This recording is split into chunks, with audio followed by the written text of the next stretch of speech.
জিনু দেখ আমি জিনু বেস্ট না পারমু না কুতার বাচ্চা দিলে পাতা বলো না পাদিয়া পাদিয়া চুরি করছি ভালো করছি যা কেস করগা ডাইলা দিলাম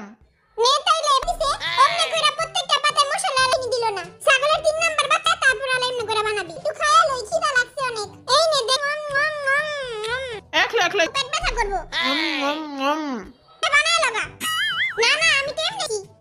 কেমন হইছে খারাপ করিস না দেখ আমার গোটা খাচ্ছে আমার দিকে কেউ চায় না এই নে তুই খাইরা ফেলামু এরা তো খুলেই না, এরা তো আমরা খুলতেই পারতাছি না। এইখানে সব